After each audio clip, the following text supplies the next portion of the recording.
Matthew. Thank you. Very.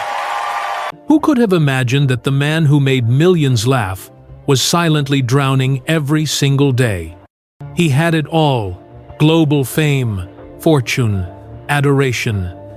Yet, behind the charming sarcasm and iconic lines of Chandler Bing, Matthew Perry was carrying a pain so deep it eventually silenced him forever. Hollywood celebrated him as a legend of laughter. But the truth? It's a heartbreaking tragedy few dared to look at. This is not the Matthew Perry the world thought it knew. This is the Matthew Perry that Hollywood never wanted you to see. Matthew Langford Perry was born on the 19th of August, 1969, in Williamstown, Massachusetts. From the outside, his beginnings might have seemed ordinary, the son of a beauty queen mother and a charming actor father. But the truth behind those baby photos was far more fractured. When Matthew was barely a year old, his parents divorced. His mother, Suzanne Morrison, a Canadian journalist who would later work for Prime Minister Pierre Trudeau, took him back to Ottawa. His father, John Bennett Perry, returned to California, where he would build a modest acting career. But Matthew was left with a different legacy: abandonment. He once said, "My first memory is of my dad walking out the door and never coming back." That image would haunt him through every relationship, every success, and every relapse that followed. Growing up in Ottawa, young Matthew lived in a quiet home, but not a happy one. His mother, overwhelmed by work and grief, was often absent emotionally, even when she was physically present. And as she began working closely with one of the most powerful politicians in Canada, Matthew was often left alone, cared for by nannies or relatives. A child desperate for affection learned to entertain others just to be noticed. He became the class clown, not because he was naturally funny, but because making others laugh was the only way he knew to keep them from leaving. Yet, his inner world was spiraling. By the age of 10, Matthew began experiencing severe anxiety. He would wet the bed, bite his nails until they bled, and stare out the window for hours, wondering when or if his father would ever visit again. There was one place he found some release: the tennis court. Matthew showed astonishing talent from a young age. By 13, he was ranked among Canada's top junior players. But even here, his drive wasn't pure passion. It was pain transformed into competition. Every serve was a scream. Every match was a silent war against the chaos inside. Still, the ache of rejection never left him. When he finally visited his father in Los Angeles at age 15, he thought he'd found a connection at last. But even then, it was short-lived. His father, remarried and focused on his own life, couldn't offer the emotional home Matthew craved. Worse, that visit exposed Matthew to a dangerous allure: the glitz of Hollywood. Walking onto a set where his father was acting in a commercial, Matthew watched people fawn over the man who had left him. That day, a seed was planted. If he could be famous, maybe he'd finally be enough. It was the beginning of a dream and the start of a lifetime running from ghosts. Back in school, Matthew's behavior worsened. He began drinking by 13. His friends thought it was rebellious fun. But Matthew later admitted, "It was the first time I felt okay inside my..." At just 16, Matthew Perry was already walking onto studio lots in Los Angeles, hungry for a life that might finally quiet the storm inside. He landed minor guest spots on shows like Charles in Charge and Silver Spoons, where his charisma and comedic timing caught attention. But beneath the smiles and sharp delivery, Matthew was still just a teenager, awkward, anxious, and quietly unraveling. He enrolled at Buckley School, a private school for children of the elite, where he felt out of place. Surrounded by wealth and legacy, Matthew felt like an outsider with a rented identity. Still, he clung to one belief: if he could make it in Hollywood, the pain might stop. His first major break came in 1987, when he landed a role on the sitcom Second Chance, later renamed Boys Will Be Boys. At just 18, he was thrust into the spotlight. But the show was a commercial disappointment, cancelled after one season. The failure stung. He began to learn that fame, like everything else in his life, was fleeting. Still, he refused to give up. Audition after audition, rejection after rejection, Matthew kept pushing. He once failed to land a part he desperately wanted because, in the words of a casting director, he wasn't broken enough. Ironically, Matthew had never felt more broken. But Hollywood didn't see the real wounds, only the polished face he put on to survive. He continued to grind through the late 80 seconds and early 90 seconds, picking up small roles in forgettable shows and pilots that never aired. During this time, he also developed a reputation as a nearly guy, always close, always talented, but never quite the one.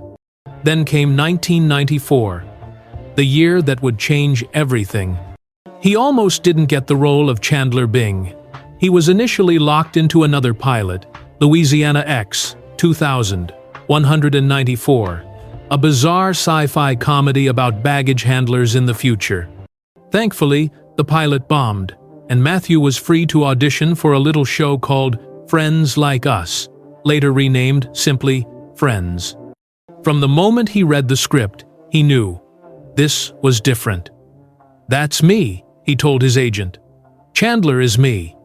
And he was right. His audition was electric. He didn't play the role, he was the role. His sarcasm wasn't just performance, it was armor. His comic timing wasn't just skill, it was survival. NBC cast him almost instantly. When Friends premiered on the 22nd of September 1994, it became an overnight sensation. Millions tuned in. The world laughed. The cast became global icons. And Matthew, at just 25, became a superstar. But even as the cheers grew louder, the shadows inside him grew darker. Fame had finally arrived, but with it came pressure, scrutiny, and the creeping claws of something far more dangerous: addiction. He later recalled, "When Friends was at its peak, I felt the loneliest I'd ever been. It was a cruel twist of fate that the role that gave him the world also exposed every crack in his soul." He began taking Vicodin after a jet ski accident in 1997. At first, it numbed the pain, not just physical. By the late 1990 seconds, Matthew Perry was no longer just an actor. He was a cultural icon. Friends had exploded into a global phenomenon, and Chandler Bing became one of the most quoted characters in television history. His signature sarcasm, nervous charm, and self-deprecating wit weren't just funny, they were unforgettable. At the height of the show's success, Perry and his co-stars were earning $1 million per episode, a figure unheard of at the time. He graced magazine covers, walked red carpets, and had a fan base that spanned continents. Everywhere he went, people smiled at him, quoted his lines, and treated him like the man who made the world laugh. Hollywood couldn't get enough of Matthew Perry. He starred in successful comedies like Fool's Rush, In, The Whole Nine Yards, and 17 Again. Producers saw him as a bankable star, someone who could carry a franchise. He had what every actor dreamed of: fame, money, power, admiration. But what the world saw was a carefully polished illusion. Behind the scenes, Matthew was barely holding it together. His days were scripted not only on the Friends set, but in his private life too. Wake up, take pills, act sober, film, laugh, go home, drink, take more pills, sleep, repeat. He had everything, except peace. He later confessed that he doesn't remember filming at least 3 entire seasons of Friends. His addiction had erased not just memories, but moments that should have been the highlight of his life. While millions laughed, Matthew suffered in silence. He would often show up on set with bloodshot eyes, trembling hands, and a smile that didn't quite reach his eyes. The crew knew. The cast knew. But no one really knew how deep the damage went. In interviews, he kept up the act. He joked about his weight fluctuations, made light of his stints in rehab, and deflected any serious question with a well-timed punchline. It was the only way he knew how to cope to keep being Chandler, even when being Matthew felt unbearable. As his star rose, so did the cost. He pushed away friends, destroyed relationships, lost years of his life, chasing a numbness that never lasted.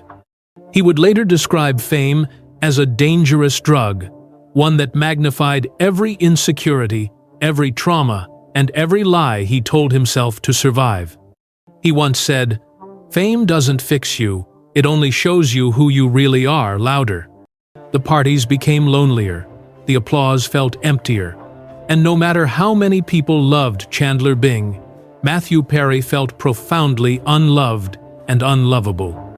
There were moments of clarity, attempts to quit, stints in treatment centers. But Hollywood doesn't wait for healing. It demands performance, even if it kills you. When Friends ended in 2004 after 10 seasons, the cast said goodbye to the show that had defined a generation. Millions wept, tributes poured in. The final episode was watched by over 52 million viewers in the US alone. For Matthew, it should have been a triumph. Instead, it felt like a funeral. He later admitted, "I felt lost when Friends ended. I didn't know who I was without it, or if I was worth anything without Chandler." In the years following Friends, Matthew Perry's life became a desperate balancing act, trying to stay relevant in Hollywood while staying alive in private. The collapse didn't happen all at once. It happened slowly, then all at once. In 2000, after filming The Whole 9 Yards, Perry was hospitalized with acute pancreatitis, a result of excessive alcohol use. He had dropped to just 145 pounds. His face looked sunken. His eyes were tired. The tabloids noticed. So did the producers. But Perry smiled through it, told a few jokes, and returned to work. Behind the scenes, he was drowning. Vicodin, OxyContin, Xanax, methadone, alcohol, sometimes all in the same day. At his lowest point, he admitted he took up to 55 pills daily. His body was breaking down, and so was his mind. He couldn't sleep, couldn't focus, couldn't feel. In 2001, he crashed his car into a house, not because he was drunk, but because he was so exhausted, so disoriented. He simply lost control. That same year, he checked into rehab again. It was his second time, but far from his last. The pressure of being okay had finally shattered him. He tried to keep acting, but the light had gone out of his eyes. Even when he landed roles in Studio 60 and later Go On, something was missing. The sparkle, the edge, the belief that things might still get better. In 2018, his body finally gave out. After decades of abuse, Matthew Perry suffered a gastrointestinal perforation, a hole torn in his colon from prolonged opioid use. He was rushed to the hospital and spent 2 weeks in a coma, followed by 5 months in the hospital and 9 months using a colostomy bag. He flatlined on the operating table, his heart stopped for 5 full minutes. Doctors called his family and told them to prepare for the worst. Only 2% of people survive what he did, and even fewer come back with their minds intact. He later said, "When I woke up, I didn't know who I was. I had tubes coming out of me. I was alone, broken, and terrified. The pain was excruciating, but the emotional toll was worse. He had lost his health, his dignity, and almost his life, all in the pursuit of a silence that never lasted." But perhaps the cruelest part of all was this. Even after surviving death, the addiction didn't die. He relapsed again, and again, and again. He was in and out of therapy, detox, sober homes, spiritual retreats. At one point, he spent $9 million on trying to get clean a fortune just to chase what most people take for granted: peace. He burned through friendships, destroyed romances. At one point, he was engaged, but the relationship ended, like so many others, under the weight of his self-doubt and shame. Even the cast of Friends, whom he loved like family, couldn't reach him during the worst times.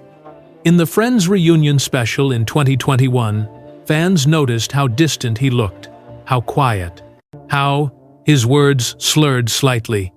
The truth? He had undergone emergency dental surgery just days before filming, but the deeper truth was harder. He was still struggling, still fighting the same demons he'd battled since childhood. He once said, "People think addiction is about partying, but for me, it was about fear. I was afraid all the time of failure, of success." Matthew Perry didn't just fight addiction, he fought for redemption. In his final years, something shifted. After decades of being defined by the laugh track of a sitcom, he began rewriting his story not as a comedian, but as a survivor, a mentor, a man who dared to expose his wounds in a world obsessed with perfection. One of the clearest signs of his awakening came in the form of brutal honesty. No longer hiding behind punchlines, he began speaking publicly about the depths of his addiction, not as a cautionary tale, but as a hand extended to others still stuck in the dark. He once told an interviewer, "If I die, I don't want Friends to be the first thing people talk about. I want them to say, 'He helped people.' That's what I care about now." And he meant it. He turned his lavish Malibu home into a sober living facility called the Perry House, a safe space for men struggling with addiction. He funded it, visited it, talked with residents, listened to their stories, told his own. One of the men who stayed there later said, "He didn't act like a celebrity, he acted like someone who understood, because he did." Matthew also became an outspoken advocate for addiction recovery. He worked with lawmakers to push for better rehabilitation programs. In 2013, he was honored with the Champion of Recovery Award by the White House's Office of National Drug Control Policy. In his speech, he said, "I'm an award-winning alcoholic, but I'm trying to be an award-winning human being now." It wasn't about erasing the past, it was about transforming it into purpose.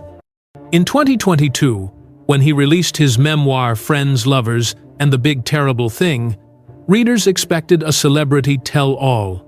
What they got was something much more human. The book stripped away the celebrity and revealed the child inside the one who had once watched his father walk away, who drank to feel normal, who lost everything, and still tried to give back. The memoir became a bestseller. But more importantly, it became a lifeline for thousands battling silent addictions. People wrote letters, sent emails, stopped him on the street. They didn't quote Chandler. They said, "Thank you for being real." Despite everything, Matthew never lost his sense of humor. Even in recovery, even through surgeries and setbacks, he kept laughing, but now the laughter wasn't a mask, it was medicine. He began writing scripts again, talking about new projects. He dreamed of producing shows that dealt with mental health, recovery, and redemption. He even floated the idea of turning Friends, Lovers, and the Big Terrible Thing into a limited series. He was finally becoming the version of himself he had once only hoped to be, not famous, but free. When he passed, there's something haunting about the way Matthew Perry once said, "I want to be remembered as someone who lived well, loved well, and helped others." In a world where fame often leaves nothing but headlines, he left behind something more: truth. From the outside, he had it all. But now we know, behind every laugh, there was pain. Behind every line of Chandler Bing, there was a man who had lived 1,000 silent tragedies. And yet, he kept going. That little boy who once stared out the window in Ottawa, wondering why his father left, became a man who helped others stay alive. That addict who nearly died on the operating table found the strength to speak out, to show his scars, and to say, "You are not alone." We often think of legends as those who conquer the world, but sometimes legends are those who survive it, who fall and rise, who stumble, and still reach back to lift someone else. So now, as the laughter fades and the lights dim, we are left with a question. Are our scars what break us, or what make us real? If Matthew Perry's story touched your heart, not the fame, not the jokes, but the man behind it all, then leave a comment below. A word, a thank you, a memory, something true. Because, in the end, maybe that's all any of us really want. To be seen, to be remembered.